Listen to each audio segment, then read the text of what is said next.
Hi everyone, இன்னைக்கு நம்ம T20 சீரீஸ்ல ஏஜஸ் டாபிக்ல நெக்ஸ்ட் 10 சம்ஸ் பார்க்க போறோம். போன வீடியோல இருந்த மாதிரி இந்த வீடியோலயும் நிறைய ஆல்டர்னேட் மெத்தட்ஸ் பார்க்க போறோம். சோ செஷன் எண்டிங் வரை பாருங்க. நம்ம dog and Mark YouTube channel subscribe பண்ணலனா சப்ஸ்கிரைப் பண்ணிருங்க. and இந்த வீடியோ உங்களுக்கு பிடிச்சிருந்தது அப்படினா இப்பவே மறக்காம லைக் பண்ணுங்க, உங்க ஃப்ரெண்ட்ஸ்க்கு ஷேர் பண்ணுங்க. நம்ம டாக் அண்ட் மார்க் Telegram குரூப்ல ஆட் ஆகல அப்படினா add ஆகிக்கோங்க. and if you are interested subscribe to Unacademy Plus. The top educators classes எடுத்துட்டு இருக்காங்க, நிறைய டாப் பேட்சஸ் கொடுத்துட்டு இருக்காங்க. மார்ச் 24th ல இருந்து நிறைய நியூ பேட்சஸ் ஸ்டார்ட் ஆகுது. and ரியல் டைம் இன்டராக்ஷன்ஸ் இருக்கும், நிறைய டவுட் கிளாரிஃபிகேஷன் செஷன்ஸ்லாம் இருக்க போகுது. and SBI Clerk 2021 க்கான ஆக்சிலரேட்டர் பேட்ச் அப்படின்னு சொல்லிட்டு ஒன்று ஸ்டார்ட் பண்ணியிருக்காங்க மார்ச் 24th ல இருந்து. then CET 2021 க்காக ஒரு பேட்ச் ஸ்டார்ட் பண்ணியிருக்காங்க, அதுவும் மார்ச் 24th ல இருந்து. and another 3 batches start பண்ணிருக்காங்க மார்ச் 24th ல இருந்து. Target SBI PO 2021, target IBBS PO 2021, foundation batch for all SBI exams. இந்த 3 பேட்சஸ் தான் அது. Unacademy காம்பேட் டெஸ்ட் பற்றி எல்லாருக்குமே தெரிஞ்சிருக்கும். India's biggest free scholarship test தான் அது. எவ்ரி சண்டே 10 AM நடக்குது. நம்ம நிறைய சார் கோட் யூஸ் பண்ணி என்ரோல் பண்ணி அட்டன் பண்ணுங்க. 1 hour டெஸ்ட் தான் அது, ரொம்பவே யூஸ்ஃபுல்லாக இருக்கும். அண்ட் இதான் நம்ம அன்அகாடமியோட சப்ஸ்கிரிப்ஷன் பிளான். அண்ட் நம்ம நிறைய சார் கோடோ அல்லது நம்ம டாக் அண்ட் மார்க் கோடோ யூஸ் பண்ணிங்க அப்படின்னா மேக்ஸிமம் டிஸ்கவுண்ட் கிடைக்கும். If you need more information regarding this contact Naresh Kumar sir. Okay, இப்போ நம்ம செஷனுக்குள்ளே போயிடலாம். First question, the average age of a couple was 26 years at the time of first baby born அப்படின்னு சொல்லியிருக்காங்க. அவங்களுக்கு first baby பிறந்திருக்கும் போது 26 years தான் ஆவரேஜ் ஏஜாக இருந்திருக்காங்க. அப்போ ரெண்டு பேர் ஏஜையும் ஆட் பண்ணியிருந்தால் எவ்வளோ இருந்திருக்கும்? 52 இருந்திருக்கும். தென் ஆஃப்டர் 11 இயர்ஸ் அப்படின்னு சொல்லிட்டாங்க. ஆஃப்டர் 11 இயர்ஸ்ன்னும் போது ரெண்டு பேருக்குமே after 11 years. So 11 + 11 is 22 years add பண்ணியிருக்கணும், 74. After 11 years வந்துட்டு the average age of the family with 3 children become 19 years அப்படின்னு சொல்லிட்டாங்க. ஸோ அவங்க ரெண்டு பேர் ப்ளஸ் 3 children அப்படின்னும் போது இன்டூ 5 போடணும். 9 5s are 45, 95. அண்ட் என்ன கேட்குறாங்க? Average age of the family இது கொடுத்துட்டாங்க. அவங்க கேட்குறது average age of the children கேட்குறாங்க. So average age of the children கண்டுபிடிக்கணும்னா first sum of the childrens கண்டுபிடிப்போம். சம் ஆஃப் த சில்ட்ரன்ஸ் எப்படி கண்டுபிடிக்கணும்? 95 - 74 போடுவோம். ஆன்சர் 21. அண்ட் ஆவரேஜ் தான் கேட்டிருக்காங்க, ஸோ டிவைடட் பை 3 போடுவோம். So 7. Answer for this question is 7. 5 பேரோட ஆவரேஜ் கண்டுபிடிச்சிக்கிட்டோம். தென் அதில் அவங்க 2 பேரோட ஏஜை சப்ராக்ட் பண்ணி சில்ட்ரனோட ஏஜ் மட்டும் கண்டுபிடிச்சோம். ஆவரேஜ் கேட்டிருக்கனால டிவைடட் பை 3 போட்டு ஆவரேஜ் கண்டுபிடிச்சிருக்கோம். அடுத்த கொஷின் போகலாம்.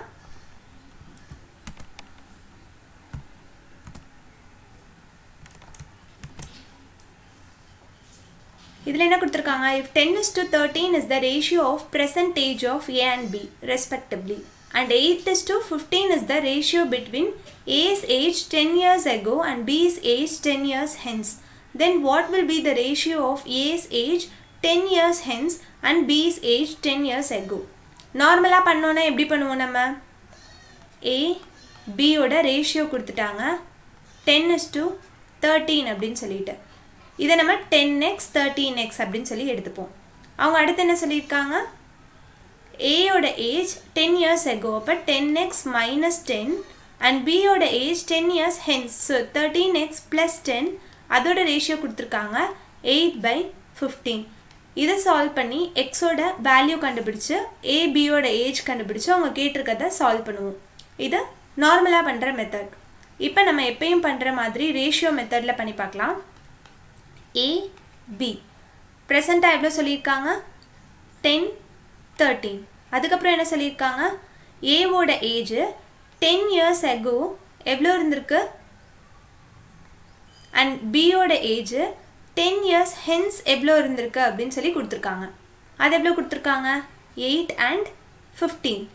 இங்கே பார்த்தோம் அப்படின்னா இதுக்கு இடையில இருக்க டிஃப்ரென்ஸ் 2 அண்ட் இதுக்கு இடையில இருக்க டிஃப்ரென்ஸ் 2 அண்ட் இங்கே பார்த்தோம் அப்படின்னா இதுவும் சேமாக இருக்குது ஆஸ் வெல் அஸ் இந்த பக்கம் இருக்கிறதும் சேமாக இருக்குது. So we can say that 2 பார்ட்ஸோட வேல்யூ தான் இந்த 10 years ஸோ ஒன் பார்ட்டோட வேல்யூ 5 years. அவங்க என்ன கேட்டிருக்காங்க? Then what will be the ratio of A's age 10 years hence? இந்த இடத்துல என்ன ஏஜ் இருக்கும் and B's age 10 years ago இந்த இடத்துல என்ன ஏஜ் இருக்கும் அப்படின்னு சொல்லி கேட்குறாங்க. அப்போ ஒரு பார்ட்டோட வேல்யூ 5ன்னு நமக்கு தெரிஞ்சிச்சு. ஸோ இந்த இடத்துல 50 இருக்கும். ஸோ இந்த இடத்துல வரும்போது 60 years ஆயிருக்கும். இந்த இடத்துல இன்ட்டு 5 போட்டோம் அப்படின்னா 65 இருந்திருக்கும். அகோ போகும்போது இந்த இடத்துல 55 இருந்திருக்கும். ஸோ கேன்சல் பண்ணோம் அப்படின்னா 10 கிடையாது 60ல். ஸோ கேன்சல் பண்ணோம் அப்படின்னா 12:11 அப்படின்னு சொல்லி வந்திருக்கும். 60:55 வந்திருக்குமா? இதை கேன்சல் பண்ணும்போது 12:11 அப்படின்னு சொல்லி வந்திருக்கும். So answer for this question is option A 12:11. அடுத்த கொஷின் போகலாம். இங்கே என்ன கொடுத்துருக்காங்க? Meena married 10 years ago. Today her age அப்படின்றத நான் மீனாவோட ஏஜை எம்னு எடுத்துக்கிறேன். Today her age is 7/5 times her age at the time of marriage. மீனாவோட age at the time of marriage. இங்கே டுடே. her daughter age, அவங்களோட daughter age is 1/5 of her age. மீனாவோட age today எவ்வளோ இருக்கோ அதில் 1/5 டாட்டரோட ஏஜ் இருக்கா. What is the ratio of Meena's age to her daughter age after 5 years அப்படின்னு சொல்லியிருக்காங்க. மீனா மேரீடு 10 years ago அப்படின்னு சொல்லி கொடுத்துட்டாங்க. ஸோ இந்த டுடேயோட ஏஜ் வந்துட்டு என்னவா இருக்கும்? மேரேஜ் ஆகி ஏஜோட 10 years ஆட் பண்ணோன்னா டுடேயோட ஏஜ் வந்துடும். ஸோ இப்போ இதை ஈக்குவேஷனை சால்வ் பண்ணோம் அப்படின்னா மீனாவோட மேரேஜ் ஏஜ் கிடைக்கும். அதுலேருந்து நம்ம மீனாவோட டுடேஸ் ஏஜ் கண்டுபிடிச்சிடலாம். அதுலேருந்து டாட்டரோட ஏஜும் நம்ம கண்டுபிடிச்சிடலாம். அதுக்கப்புறம் ரெண்டுத்துக்கும் ரேஷியோ கண்டுபிடிக்கலாம். இது நார்மலாக பண்ணுற வே. இப்போ பார்த்தோம் அப்படின்னா ஆல்டர்னேட் மெத்தட் பார்க்கலாம். இந்த இடத்துல பாருங்கள், Meena today divided by Meena marriage equal to 7/5 அப்படின்னு சொல்லிட்டு எழுதலாமா இதை? ஸோ இங்கே பார்த்தோம் அப்படின்னா இதுக்கு இடையில இருக்க பார்ட்ஸ் எவ்வளோ? இதுக்கு இடையில இருக்க டிஃப்ரென்ஸ் 2 parts. அவங்க கொடுத்துட்டாங்க 10 yearsக்கு முன்னாடி மேரேஜ் ஆயிருக்கு அப்படின்னு சொல்லிட்டு. அப்போ இதுக்கு இருக்க டிஃப்ரென்ஸ் தான் அந்த 10 years அப்படின்னு சொல்லி கொடுத்துருக்காங்க. ஸோ ஒன் பார்ட்டோட வேல்யூ 5 years அப்படின்னு நமக்கு தெரிஞ்சாச்சு. மீனாவோட ஏஜ் அப்போ டுடே என்னவா இருக்கும்? 7/5 35 இருக்கும்.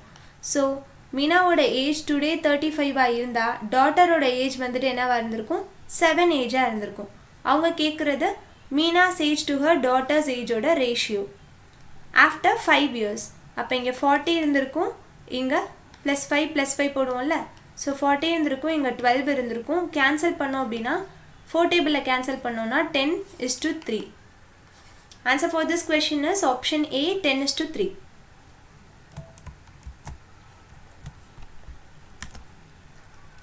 அடுத்த question. Father is aged 3 times more than his son Kavin. இந்த சம் ஆக்சுவலி நான் ஏன் கொடுத்தேன் அப்படின்னா, நீங்கள் நார்மலாக இதை பார்த்தோன்னே father equal to 3 times Kavin அப்படின்னு சொல்லி போட்டுருவீங்க. பட் அவங்க அப்படி சொல்லலை, 3 times more than கவின் அப்படின்னு சொல்லியிருக்காங்க. ஃபாதர் இஸ் 3 times கவின் அப்படின்னு சொல்லியிருந்தாங்கன்னா 3Kன்னு போடணும். பட் 3 times more, அதாவது கவினோட ஏஜை விட 3 times அதிகமாக இருக்காங்க அப்படின்னா கவின் ப்ளஸ் 3 கவின் ஆட் பண்ணணும். அப்போ ஃபாதரோட ஏஜ் வந்துட்டு 4Kவாக இருக்கும். ஆஃப்டர் 8 years, ஆஃப்டர் 8 yearsன்னும் போது F+8 போடுவோம். he would be 2.5 times of his Kavin's age. கவினுக்கும் 8 years ஆஃப்டர் போடணும். ஸோ இந்த ரெண்டு ஈக்குவேஷனும் சால்வ் பண்ணோம் அப்படின்னா நமக்கு ஃபாதரோட ஏஜும் கிடைக்கும், கவினோட ஏஜும் கிடைக்கும். தென் கேட்டிருக்க கொஷனை நம்ம டிரைவ் பண்ணிக்கலாம் இதிலிருந்து. இந்த இடத்துல பாருங்கள், he would be 2.5 times of Cavin's ஏஜ்னு கொடுத்துட்டாங்க. ஸோ அதை நம்ம 2.5K அப்படின்னு சொல்லி போட்டுட்டோம். பட் இந்த இடத்துல பார்த்தோன்னா 3 times more than his Kavin's age அப்படின்னு சொல்லியிருக்காங்க. அதனால தான் நம்ம K + 3K அப்படின்னு சொல்லி போட்டிருக்கோம். ரெண்டுத்துக்கும் டிஃப்ரென்ஷியேட் நீங்கள் இங்கேயே பண்ணிக்கலாம். இது நார்மலாக பண்ணுற மெத்தட். ஆல்டர்னேட் மெத்தட் பார்க்கலாம். ஃபாதர்ஸ் ஏஜ், கவின்ஸ் ஏஜ் ப்ரெசண்ட்டில் எவ்வளோ இருந்திருக்காங்க? ஃபாதர் வந்துட்டு 4 டைம்ஸ் இருந்திருக்காங்க, கவின் வந்துட்டு 1 டைம்ஸ் இருந்திருந்தா, தென் ஆஃப்டர் 8 இயர்ஸ் வந்துட்டு ஃபாதர் 2.5 டைம்ஸ் இருந்திருக்காங்க, கவின் 1 டைம்ஸ் இருந்திருந்தா. இதை நம்ம எப்படி எழுதிக்கலாம்? 10 25 எழுதிக்கலாம். அகைன் இதை கேன்சல் பண்ணோம் அப்படின்னா 2 5 அப்படின்னு சொல்லி எழுதிக்கலாம். இப்போ டிஃப்ரென்ஸ் பார்த்தோன்னா இங்கேயும் 1 பார்ட், இங்கேயும் 1 part. So we can say that 1 பார்ட்டோட வேல்யூ 8 இயர்ஸ். என்ன கேட்டிருக்காங்க? After further 8 years how many times would be of Kavin's age அப்படின்னு கேட்டிருக்காங்க. ஃபாதர் வந்துட்டு இன்னொரு 8 இயர்ஸ்க்கு அப்புறம் கவினை விட எவ்வளோ டைம்ஸில் அவங்க ஏஜஸ் இருக்கும் அப்படின்றது தான் கொஷின். ஸோ நம்ம இந்த இடத்துல 8 போட்டு மல்டிப்ளை பண்ணோம் அப்படின்னா 16, இந்த இடத்துல 8 போட்டு மல்டிப்ளை பண்ணோம் அப்படின்னா 40. இப்போ அகெயின் ஃபர்தர் 8 இயர்ஸ்ன்றனால நம்ம ப்ளஸ் 8 ரெண்டுத்துக்குமே பண்ணணும். ஸோ இந்த இடத்துல 24 வரும், இந்த இடத்துல 48 வரும். ஓகே, இப்போ கவினோட ஏஜை விட ஃபாதர்ஸோட ஏஜ் எத்தனை டைம்ஸ் இருக்குது? 2 டைம்ஸ் இருக்குது. So answer is option C 2. அடுத்த கொஸ்டின் போகலாம். என்ன கொடுத்துருக்காங்க? Mister X has 3 sons, namely P, Q and R. P is the eldest son of Mr. X, while R is the youngest one. The present ages of all 3 of them are square numbers. The sum of their ages after 5 years is 44. What is the age of P after 3 years அப்படின்னு சொல்லி கேட்டிருக்காங்க. இப்போ sum of their ages after 5 years வந்துட்டு 44 அப்படின்னு கொடுத்துட்டாங்க. அப்போ இப்போ ப்ரெசென்ட்டில் எவ்வளோ அப்படின்னு சொல்லி கண்டுபிடிக்கணும்னா 5 இயர்ஸை சப்ட்ராக்ட் பண்ணணும். 3 பேருக்குமே 5 இயர்ஸை சப்ட்ராக்ட் பண்ணணும். அப்போ டோட்டலாக 15 இயர்ஸ் சப்ட்ராக்ட் பண்ணணும். 15 இயர்ஸ் சப்ட்ராக்ட் பண்ணோம் அப்படின்னா 29 அப்படின்னு சொல்லிட்டு கிடைக்கும். ஸோ அவங்க கொடுத்துருக்கிறது 3 பேரோட ப்ரெசென்ட் ஏஜஸோட வேல்யூஸ்மே ஸ்கொயர் நம்பர்ஸாக இருக்குன்னு கொடுத்துருக்காங்க. நம்ம கண்டுபிடிச்சிருக்கிறது 3 பேரோட ப்ரெசென்ட் ஏஜஸையும் ஆட் பண்ணால் 29 அப்படின்னு சொல்லி வரும்னு கண்டுபிடிச்சிருக்கோம். ஸோ இதுக்கு மினிமம் பாசிபிலிட்டியிலேருந்து போகலாம். Square numbers 1, 4, 9, 16. ஸோ 25 வர போக வாய்ப்பில்லை, ஏன்னா ஆட் பண்ணாலே 29 தான் வருது. ஒருத்தரோட ஏஜ் மட்டும் 25 போகிறதுக்கு வாய்ப்பில்லை. ஸோ இந்த 4 நம்பரில் 3 நம்பர் செலக்ட் பண்ண போகிறோம். அந்த 3 நம்பரையும் ஆட் பண்ணால் 29 வரணும். ஸோ அந்த மாதிரி பார்த்தோன்னா இது 3ஐயும் ஆட் பண்ணாலே நமக்கு 29 வந்துடுது. இது 2ஐயும் ஆட் பண்ணால் 25 + 4 is 29. ஸோ இந்த 3 ஏஜ் தான் அவங்களோட ஏஜஸாக இருக்க போகுது. What is the age of B after 3 இயர்ஸ்ன்னு கேட்டிருக்காங்க. அதுக்கு பியோட ஏஜ் நம்ம கண்டுபிடிக்கணும். பி இஸ் த எல்டஸ்ட் சன்னு சொல்லிட்டாங்க. ஸோ ஹையஸ்ட் நம்பர் தான் பியோட ஏஜாக இருக்கும். அவங்க கேட்டிருக்கிறது பியோட ஏஜ் ஆஃப்டர் 3 இயர்ஸ். ஸோ +3 போட்டோம் அப்படின்னா 19. So answer for this question is option C 19 years. அடுத்த கொஷின் போகலாம்.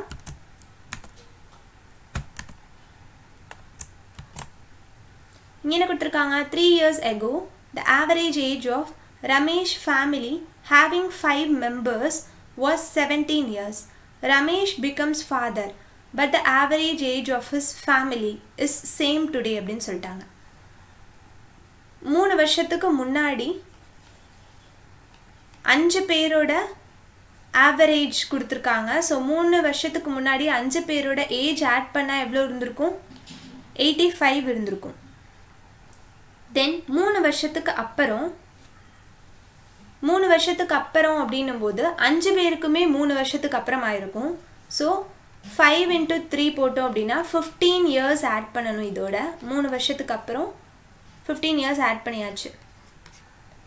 ஆவரேஜ் பார்த்தோம் அப்படின்னா சேம் தான் அப்படின்னு சொல்கிறாங்க. பட் ஒரு நியூ பார்ன் பேபி இருக்க போகிறாங்க. ஏன்னா ரமேஷ் பிகம்ஸ் ஃபாதர்ன்னு சொல்லிட்டாங்க. ஸோ ஒரு நியூ பார்ன் பேபியோட சேர்த்து ஆவரேஜ் வந்துட்டு சேமாக தான் இருக்குது அப்படின்னு சொல்கிறாங்க. ஸோ இந்த இடத்துல 5 பேர் இருந்தாங்க. நியூ பார்ன் பேபியை சேர்த்து இப்போ 6 பேர் ஆயிட்டாங்க. ஸோ 6 பேரோட ஏஜஸையும் ஆட் பண்ணோன்னா நமக்கு எவ்வளோ வரும்? 1 or 2 வந்திருக்கும். இப்போ நமக்கு என்ன கேட்டிருக்காங்க? ப்ரெசன்ட் ஏஜ் ஆஃப் பேபி கேட்டிருக்காங்க. இந்த இடத்துல பார்த்தோன்னா இது ரெண்டுத்தையும் சப்ட்ராக்ட் பண்ணோன்னா ப்ரெசன்ட் ஏஜ் ஆஃப் பேபி கிடைச்சிடும். இந்த இடத்துல 90 கிடையாது, 100 தப்பாக ஆட் பண்ணியாச்சு. 100. ஸோ இது ரெண்டுத்துக்கும் இருக்க டிஃப்ரென்ஸ் 2 இயர்ஸ். ஸோ பேபியோட ஏஜ் என்ன இருக்க போகுது? 2 years. Answer for this question is option B 2 years.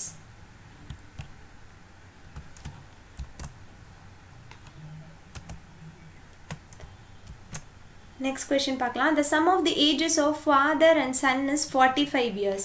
Father and son is 45 years. 5 years ago. Product of their ages was 4 times the father's age at that time. The present age of father and son are அப்படின்னு கேட்டிருக்காங்க. Okay, இதை எப்படி solve பண்ணலாம்? நார்மலாக வந்துட்டு நம்ம போடும்போது f + s = 45ன்னு போட்டுருவோம். அதுக்கப்புறம் 5 years agoக்கு f - 5 அந்த மாதிரி போடுவோம். பட் இங்கே மல்டிப்ளிகேஷனில் வந்திருக்கு. So to simplify the solution நம்ம என்ன பண்ணலாம் அப்படின்னா 5 years agoவை நம்ம f sன்னு சொல்லி எடுத்துக்கலாம். 5 years ago fs. இப்போ நமக்கு வேணும் அப்படின்னா f + 5 அப்படி போட்டு கண்டுபிடிச்சிக்கலாம். So 5 years ago product of their ages வந்துட்டு 4 times the father's age அப்படின்னு சொல்கிறாங்க. So f into s = 4 times the father's age அப்படின்னு வந்திருக்கும். ஸோ எஃப்பும் கேன்சல் ஆகிருக்கும். எஸ்ஸோட ஏஜ் வந்துட்டு 4 years. இது எப்போ? At that time 5 years ago வந்துட்டு எஸ்ஸோட ஏஜ் 4 yearsஆக இருக்கும். அவங்க கேட்குறது ப்ரெசன்ட் ஏஜ் கேட்குறாங்க. Present ages of father and son கேட்குறாங்க. ப்ரெசன்ட் ஏஜ் அப்படின்னும் போது +5 போடணும். ஸோ 9 years தான் வந்துட்டு சன்னோட ஏஜ். அப்போ ஃபாதரோட ஏஜ் என்னவா இருக்கும் அப்படின்னு கண்டுபிடிக்கிறதுக்கு தான் ஃபர்ஸ்ட் லைன் கொடுத்துருக்காங்க. Sum of the ages of father and son is 45 years அப்படின்னு கொடுத்துருக்காங்க. ஸோ 45 - 9 போட்டோம் அப்படின்னா நமக்கு ஃபாதரோட ஏஜ் கிடைச்சிடும், which is 36. So answer for this question is option C, 36 years and 9 years. அடுத்த கொஸ்டின் போகலாம்.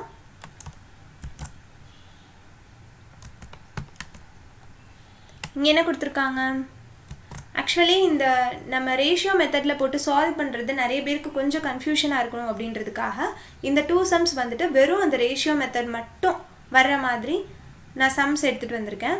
4 years ago, the ratio of the ages of A and B was 3:5 and 5 years hence, the ratio will become 6:8. Find the present age of A அப்படின்னு கேட்டிருக்காங்க.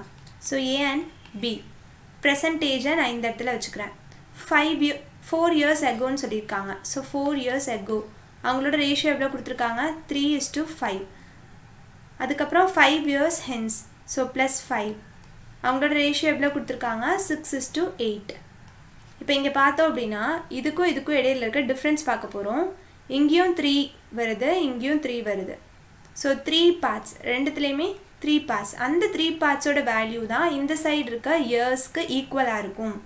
ஸோ இந்த side 4, இந்த side 5. So 3 partsோட value தான் 9 years. So 1 பார்ட்டோட value 3 years. அவங்க கேட்டிருக்கிறது என்னது? ப்ரெசன்ட் ஏஜ் ஆஃப் ஏ கேட்டிருக்காங்க. ஏயோட ஏஜ் 4 yearsக்கு முன்னாடி 3 parts இருந்திருக்கும். ஸோ 3 parts அப்படின்னும் போது 3 × 3 is 9 yearsஆக இருந்திருப்பாங்க. ப்ரெசன்ட் ஏஜ் அப்படின்னும் போது +4 போடணும். So 9 + 4 is 13. So answer is option B, 13 years. அடுத்த கொஸ்டின் போகலாம்.